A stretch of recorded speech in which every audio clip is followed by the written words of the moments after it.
അച്ഛനോട് അൽഫാം കൊണ്ടുവന്ന് തരുമോ ചോദിച്ചാൽ അപ്പം അച്ഛൻ അൽഫാമിനുള്ള ചിക്കനും വാങ്ങി വരും. എന്നിട്ട് ഇന്ന് ഉണ്ടാക്കിക്കോ എന്ന് പറയും. ആ സമയത്ത് ഞങ്ങൾ ഉണ്ടാക്കുന്ന ഐറ്റമാണിത്. ഈ സാധനങ്ങളെല്ലാം കൂടെ മിക്സി ജാറിലിട്ടിട്ട് നന്നായിട്ട് അരയ്ക്കുക. എന്നിട്ട് ഈ സമയം നമ്മൾ നല്ല ചിക്കനൊക്കെ നന്നായിട്ട് കഴുകി ഇടിച്ച് വരഞ്ഞ് വെക്കണം. ഈ മിശ്രിതം എന്നിട്ട് നമ്മുടെ ചിക്കനിലേക്ക് ഇട്ട് കൊടുക്കുക. എന്നിട്ട് നന്നായിട്ട് പുരട്ടി കൊടുക്കുക. എന്നിട്ട് ആ ചിക്കൻ ഒരു അരമണിക്കൂർ എങ്കിലും നമ്മൾ ഫ്രിഡ്ജിൽ വെക്കണം. ഫ്രീസറിലല്ല, താഴെ വെക്കണം. അരമണിക്കൂറിന് ശേഷം മാരിനേറ്റ് ചെയ്ത ചിക്കൻ നല്ല വെളിച്ചെണ്ണയിൽ വറുത്തെടുക്കുക. അങ്ങനെ കേട്ടോ ഞങ്ങൾ അൽഫാം ഉണ്ടാക്കുക. ഒരു കൊതിയൊക്കെ ഉണ്ടാകുന്ന സമയത്ത് ഇതൊക്കെ വെച്ച് ഞങ്ങളങ്ങ് അഡ്ജസ്റ്റ് ചെയ്യും. വേറെ എന്ത് ചെയ്യാനാ? കറക്റ്റായി എത്ര പേരാണോ അത്ര പേർക്കുള്ള പീസേ അച്ഛൻ കൊണ്ടുവന്നിട്ടുള്ളൂ കേട്ടോ അൽഫാം ഉണ്ടാക്കുമ്പോൾ.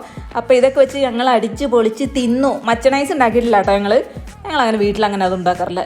ചില സമയത്ത് മാത്രമേ ഉണ്ടാക്കുകയുള്ളൂ. അപ്പോൾ എന്തായാലും ഞങ്ങളുടെ അൽഫാം ഇഷ്ടപ്പെട്ടവരെല്ലാവരും ട്രൈ ചെയ്ത് നോക്കൂ കേട്ടോ.